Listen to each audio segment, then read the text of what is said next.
Well, welcome in, everybody, to the special edition of BVarsity Live, our season-opening football coaches show. 6 hours over the next 2 days. We will visit with just about every head football coach in Kern County. I'm Zach Ewing. That's Trevor Horn over there. Cameron Miller is with us as well. He's running coaches up and down the stairs. Every 15 minutes, we're going to have a new football coach for you today until 4 p.m., and then again tomorrow from 2 to 4 in the afternoon. So that's our first Thursday, 2 p.m. show, and then we're going to go every Thursday from here on out for the rest of the school year. So we're excited to be back. This is Season 3 of BVarsity Live, and let's get going, right? We have segments on top of segments here, so we got to get going. And first in the studio is a new face in Kern County football. That would be Garces head football coach AJ Gass. AJ, how are you? I'm good. How are you? Not bad. And Trevor, how are you?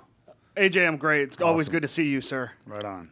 And AJ is you've been in town since about February. Is that right? January, February? February 2nd. February 2nd. 5:30 a.m. All right. So you come to us from Servite High School in Anaheim, and that means you must have had to leave about 2:30 in the morning to get here at 5:30. No traffic, though. That's good. And you take over a program, a very proud program. I think I looked up 23 league titles and 10 Valley titles, and we're talking about a school that's been open about 65 years. So that's a pretty good ratio there. But last year was not the proudest year for Garces. A lot of injuries, transfers, different things. Garces went 1-9. So what did you walk into, and what was your first impressions of walking into the job? Well, first, I had a really good meeting with the athletic director, principal, president, a couple of the alumni, and I knew I was walking into something special. Then I did a little bit more research, and I did understand that there was a long history of success at the school. So I knew last year was an anomaly. I knew that the support from the community was going to be there. Facilities are amazing. Administration has done a great job in backing the sports programs. So everything right now is looking up. I know that there's been a lot of this question, and you probably have a lot of different reasons, but to go from the Trinity League, from Servite, from one of the top jobs in California, to Garces, why make that move? Well, one, I have a little tie to the Valley. Obviously, I was a Fresno State guy. I had only really had a coaching opportunity with Servite High School, and I wanted to get out, expand, put my fingerprints on a program, and I think the Garces opportunity was a perfect fit for exactly what I was looking for. About 650 students at that school the last time I checked. I think there's a few more girls than boys from what I've heard, so you're working with maybe 300 boys. Mm-hmm. That's a challenge in the Southwest Yosemite League, and that's probably one of the first things you realize when you're facing a Bakersfield High School, a Liberty, a Centennial, schools that have this very recent history of success. How big of a challenge is that for you, and are you a guy who embraces that, or are you a guy who says, maybe we should look at another league? No, I'm wholeheartedly dead set against dropping down. I think if the boys follow the program that we put in place, we can compete with anybody. My next major push is to make sure that we play a Division I schedule and then stay into Division I playoffs. Okay. Again, that's kind of out of my hands, but that's my vision moving forward. And that's something that last year Garces was in D1, then dropped down to D2, and obviously didn't make the playoffs anyway. But I believe you're in D2 one more season, right? I believe so. And then you can move at that point. Tell us a little bit about the team. Connor Bruce is the quarterback who's back after he had such a hard luck year last year. I think he got a concussion in the season opening game, came back the next week and then tore up his ACL, and that was that for his sophomore season. But as you told me a few days ago, just the fact that he was ready to start as a sophomore and was reasonably productive in the 5 or 6 quarters he was able to play speaks volumes about the type of player he can be. Yeah, Connor's a special kid. Not only is he got a very good football IQ, but athletically, he's one of our best athletes. So had he been healthy all through the season, we'd be dealing with a much more seasoned player.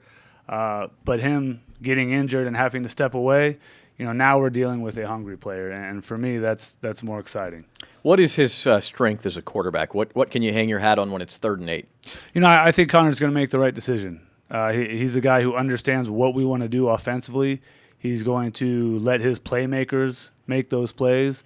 But if it came down to it, I know that he is going to make the right decision, and if he's got to tuck and run, he's going to get us that first down and move the chains. I know you're excited about your running backs as well. You've got a couple of good ones coming back. Isaiah Martin, really, as a freshman, did some very unfreshman-like things last year. Yeah, absolutely. I mean, what he did with the line he was given was tremendous. To come up in 4 or 5 games, rush for 500 yards after making initial contact in the backfield with the defender, for him to grind out those yards was something special. So we're really excited to get a line and a run game established strictly for him to snap off some nice runs. Isaiah Martin, 486 yards last year on 136 carries, which is a pretty big workload for a ninth grader, but wasn't your typical ninth grade body type either.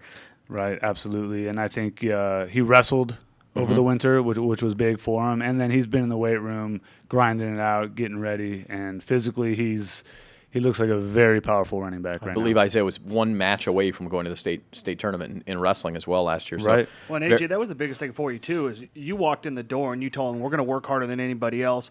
How did the guys buy in for you, starting in February till now? I think, you and I talked about it last week that, you put them on a schedule and a regimen that, maybe they weren't used to, or something that you really wanted to kind of get across to them. How did they respond to that? I would say 95% of the kids, bought in right away. I think they all hated the feeling of being 1-9, hated the feeling of having the Garces reputation kind of take a hit, and they took it personal. That other 5%, I think we've done a good job of weeding them out. When you play a schedule like we play in a league like we play, you can't have any soft bodies on your team. And I think everybody realizes that competition is going to be great all year, and we have to be fit and ready to go. John, let's look at their 2015 schedule if we could. AJ, the one big game that I like to look out for you is that September 19th game. Gives you a chance to go back to Fresno, to a place that was home for you for half of a decade, right? So, Right. What does that mean for you to be able to take that up and then start your first year in that tradition of playing in the Holy Bowl against Memorial? Well, I got a lot of friends in the Fresno area still that I know they're excited to come, check out that game. I know the Holy Bowl, as it's called, is automatically generates a lot of excitement for all sports, all fall sports, and I'm just excited to take part in a really big day. That's a special Saturday night. Now, the right half of that schedule is the league. Now, I know you come from the Trinity League, so nothing's going to scare you. If people don't know, the Trinity League has 5 or 6 teams that probably be the top 5 or 6 teams in about 15 different states if you moved them around the country. But this league is right up there with maybe the top 5 or 10 leagues in the state of California, I would think. Do you agree with that? Absolutely. I mean, when you look at that group, every group on that screen right there has a strength, and I think what was very good last year is the way Liberty came up and really made a statement with how they're going to be, which just adds a new element to an already strong group. So how much did that win for you? Did it resonate pretty large in Orange County when they beat Mission Viejo last August? Absolutely. And for me, it was the first time that I actually said, wow, let me look at those guys. Right. I knew BHS from the year before, a couple years before, and I knew Garces from a couple of players that I played with at Fresno State, and to see that was, it made my choice coming up here and knowing the level of competition I'll be playing much, much easier. And that next day after your first game against Mount Whitney, you're going to have vested interest to go over to Liberty and check out that game, not only to check out a league opponent, but to see your old league opponent in Bob Johnson and the Diablos, right? Absolutely. Yeah. And I think what's really good is you can watch all the film and get a perspective, but when you're live, you get so much more. And I'm really, really excited about that one. One last question, because I know we got to head out. I mean, see how quickly that is, AJ? Yeah, that was quick. I've heard that we're going to get a Bakersfield Holy Bowl coming, hopefully starting next season. Is that right? You and BCHS? Yeah, week 0, we got it scheduled and ready That's to go, awesome. and the contract signed. So Very good. Yep. 2 ends of the town, a Love it. local game, and we're really excited. 2 parochials. I love it. Yeah. Before we let you go, AJ, I just want to give you a chance to mention a couple guys that we didn't get to. I know Matt Sanders is a big deal for you up front. Andrew Magana is having a good year. How about some of the unsung guys, the guys up front? You talk about being a scrappy team. Who will carry you in that aspect this year? What was really cool is we had some guys who thought they were one position or the other, and when we came in, we said, listen, you're not a tight end, you're going to be a tackle. And they bought in right away, which tells me that these guys are just hungry to win. They trust what we're doing. And I think if you look at our offensive line and you look at our defensive line, they're not going to jump out as being huge, outstanding, big, rough bodies.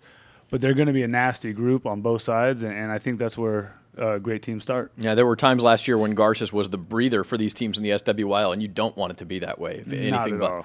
So, from Orange County to the Hill, this is AJ Gass. He's the Garces head coach, and they are expecting much bigger and better things at Garces this year. Remember, went to 3 section championship games in a row before last year, so this is a very proud program, and I think they'll get back to that level sooner rather than later. AJ Gass of Garces is our first guest on the BVarsity Super Show. Thanks for being here. Oh, my pleasure. Thank you. And we will be right back with a couple of W's. West coach Mark Camps and then Wasco coach Russell Prado in our next 2 segments. Back after this on BVarsity Live.